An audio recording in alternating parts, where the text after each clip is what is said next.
ประวัติศาสตร์พระธาตุพนมจากตำนานสู่โบราณสถานศักดิ์สิทธิ์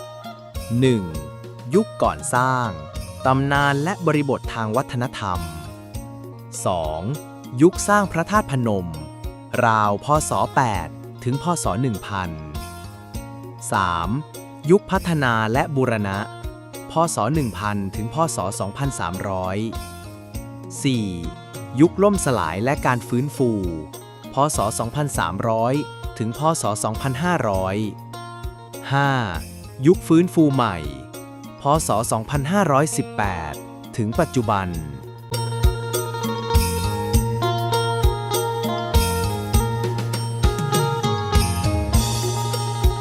ยุคก่อนสร้างพระธาตุพนมเมื่อแผ่นดินริมโขงยังเป็นป่าและศรัทธายังไร้รูปทรงสภาพพื้นที่ก่อนการสร้างพระธาตุบริเวณริมฝั่งแม่น้ำโขงตอนล่างของจังหวัดนครพนมซึ่งในอดีตเป็นป่ารกทึบเต็มไปด้วยสัตว์ป่าภูเขาลำห้วยและต้นไม้ใหญ่ชุมชนดั้งเดิมเป็นถิ่นฐานของกลุ่มชนพื้นเมืองในลุ่มน้ำโขงเช่นพวกข่าละว้ากะโซ่ยูนกโบราณซึ่งนับถือวิญญาณผีบรรพบุรุษผีฟ้าผีน้ำและสิ่งเหนือธรรมชาติวัฒนธรรมดั้งเดิมเป็นวัฒนธรรมที่มีการผสมผสานระหว่างความเชื่อเรื่องผีเทวดาพญานาคและพลังศักดิ์สิทธิ์ของธรรมชาติเช่นแม่น้ำภูเขาต้นไม้ศักดิ์สิทธิ์บริบททางวัฒนธรรมจุดร่วมของอารยธรรมลุ่มน้ำโขงพื้นที่นี้เคยอยู่ในเส้นทางติดต่อระหว่างอารยธรรมล้านช้างล้านนาขอมจามอินเดียผ่านแม่น้ำโขงและภูเขาพนมรุ้งพนมดงรักมีความเกี่ยวข้องกับศาสนาพราหมณ์อินดูในยุคต้นก่อนจะเปลี่ยนผ่านเข้าสู่พุทธศาสนาแบบเถรวาทในช่วงหลังการบูชาพญานาคถือเป็นหัวใจสำคัญของชุมชนลุ่มแม่น้ำโขงโดยเชื่อว่าพญานาคเป็นเจ้าแห่งน้ำและผู้พิทักษ์พระธรรมตำนานการก่อตั้งการมาของพระมหากัสสปะและพระธาตุจุดเริ่มต้นแห่งตำนานภายหลังพระพุทธเจ้าปรินิพพานพระมหากัสสปะสาวกเอกผู้เคร่งในวินัยได้รับพระบรมสารีริกธาตุบางส่วนโดยเฉพาะพระอุรังคธาตุหรือกระดูกส่วนหน้าอกซึ่งถือเป็นธาตุชั้นสูงมีพลังงานศักดิ์สิทธิ์สูงสุดในบรรดาธาตุทั้งหลายการนำธาตุมาสู่ลุ่มน้ำโขงพระมหากัสสปะได้รับนิมิตว่าสถานที่เหมาะสมสำหรับการบรรจุพระอุรังคธาตุอยู่ทางทิศตะวันออกของชมพูทวีปมีพญานาคนามว่าศรีสุทโธหรือพญาอนันตนาคราชปรากฏขึ้นในนิมิตเพื่อพาไปยังดินแดนริมแม่น้ำโขงพระมหากัสสปะจึงเดินทางพร้อมเหล่าฤาษี500 ตนข้ามป่าข้ามเขามายังจุดที่ปัจจุบันคืออำเภอธาตุพนมณที่ดินแดนนี้ฤาษีทั้ง7 ตนได้ร่วมกันทำพิธีกรรมเบิกเนตรแผ่นดินกำหนดจุดกลางที่มีพลังธรรมชาติพร้อมกันนั้นเทวดา5 องค์จากเบื้องบนได้จุติลงมาช่วยจัดสถานที่และพญานาคขุดหลุมบรรจุธาตุมีการก่ออิฐ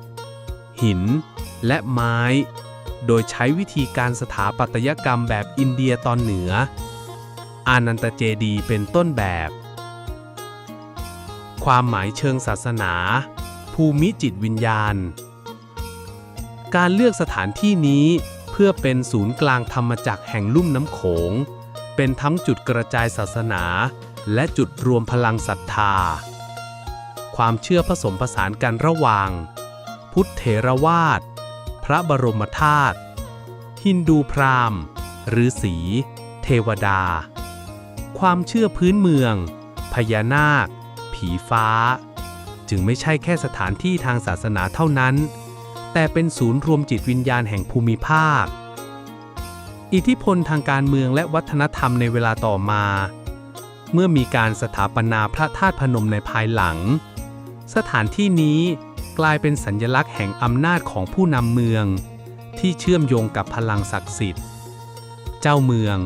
หรือเจ้าผู้ครองแคว้นจะต้องสวามิภักดิ์ต่อศูนย์กลางศรัทธานี้เพื่อให้ได้การยอมรับจากฟากฟ้าและแผ่นดินสรุปใจความสำคัญพื้นที่ก่อนการสร้างพระธาตุพนมคือป่าศักดิ์สิทธิ์ริมโขงที่เต็มไปด้วยความเชื่อและตำนานการก่อสร้างพระธาตุพนมไม่ได้เกิดขึ้นจากมนุษย์เพียงฝ่ายเดียวแต่เกิดจากความร่วมมือระหว่างโลกมนุษย์โลกธรรมชาติและโลกวิญญาณถือเป็นจุดเริ่มต้นของการรวมศรัทธาแห่งลุ่มน้ำโขงที่ยืนหยัดมานานนับพันปี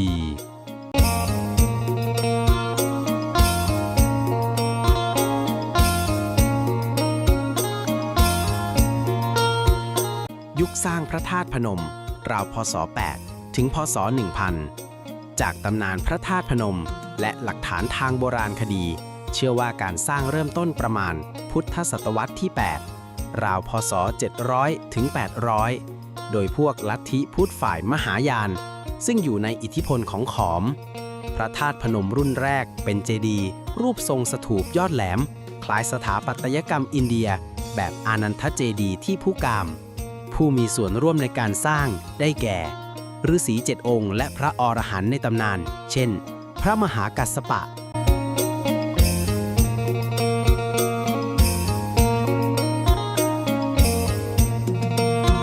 ยุคพัฒนาและบูรณะ พ.ศ. 1000 ถึง พ.ศ. 2300 พระธาตุได้รับการเคารพสักการะจากอาณาจักรต่างๆ เช่น อาณาจักรศรีโคตบูรณ์ปัจจุบันคือแขวงคำม่วน ประเทศลาว อาณาจักรล้านช้างและล้านนา ต่อมาถูกผนวกเข้าสู่อิทธิพลของกรุงศรีอยุธยาในช่วงหลัง พ.ศ. 2000 ช่วงเวลานี้มีการเสริมเจดีย์สร้างองค์ครอบและเปลี่ยนทรงเรื่อยมาจนเป็นทรงเหลี่ยมแบบผสมลาวขอมบูรณะโดยเจ้าผู้ครองหัวเมืองต่างๆ เช่น เจ้าเมืองนครพนม เมืองมุกดาหาร เมืองอุบลราชธานี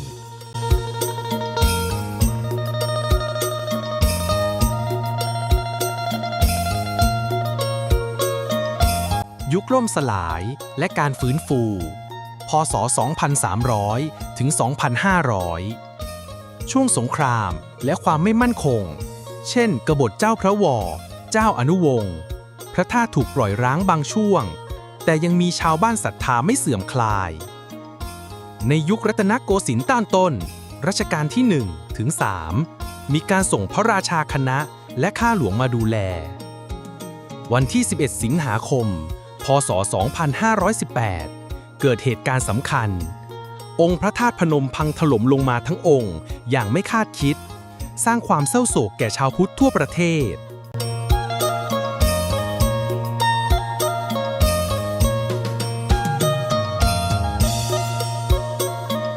ช่วงกบฏเจ้าพระวร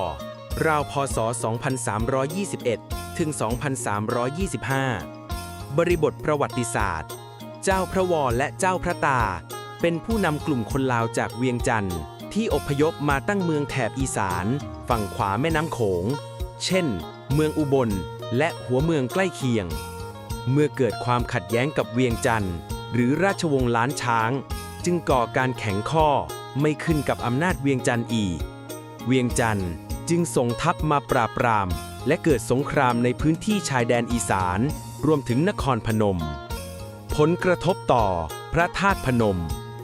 การบุกรุกและความเสียหายจากศึกบันทึกท้องถิ่นระบุว่ากองทัพเวียงจันทร์เข้ามาตามล่าผู้สนับสนุนเจ้าพระวรในพื้นที่ลุ่มน้ำโขงตอนล่างทำให้พื้นที่รอบพระธาตุพนมได้รับผลกระทบจากการรบเช่นหมู่บ้านโดยรอบถูกเผาวัดร้างพระธาตุขาดการดูแลซ่อมแซม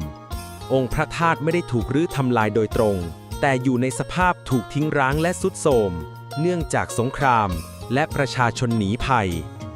ความเสื่อมถอยของบทบาทศูนย์กลางศาสนาพื้นที่ศักดิ์สิทธิ์อย่างพระธาตุพนมซึ่งเคยเป็นศูนย์รวมจิตใจของผู้คน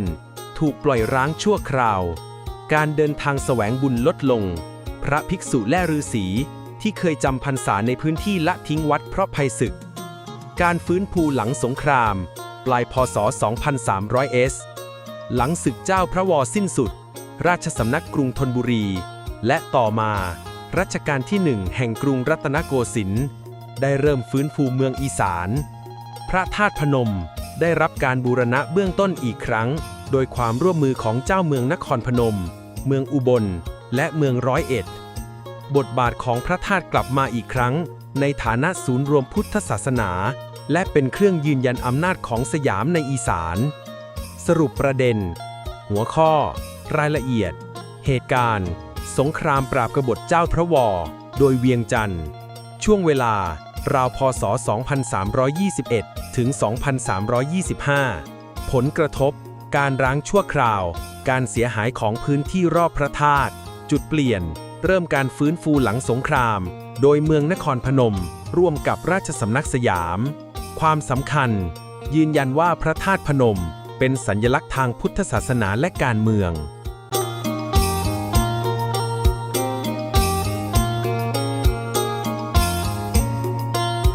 ยุคฟื้นฟูใหม่ พุทธศักราช 2518 ถึง 2522 รัชกาลที่ 9 ทรงโปรดเกล้าให้ดำเนินการบูรณะครั้งใหญ่ โดยใช้งบประมาณจากรัฐบาล และเงินบริจาคจากประชาชนทั่วประเทศ การฟื้นฟูเสร็จสมบูรณ์ในปีพุทธศักราช 2522 พร้อมพิธีบรรจุพระอุรังคธาตุและของเก่าโบราณที่ยังคงเก็บรักษาได้ ปัจจุบัน องค์พระธาตุสูงประมาณ 57 เมตร มีฐานเป็นสี่เหลี่ยมแบบลาว ผสมยอดทรงระฆังแบบอยุธยา ได้รับการประกาศเป็นโบราณสถานแห่งชาติ และเสนอขึ้นทะเบียนเป็นมรดกโลกทางวัฒนธรรม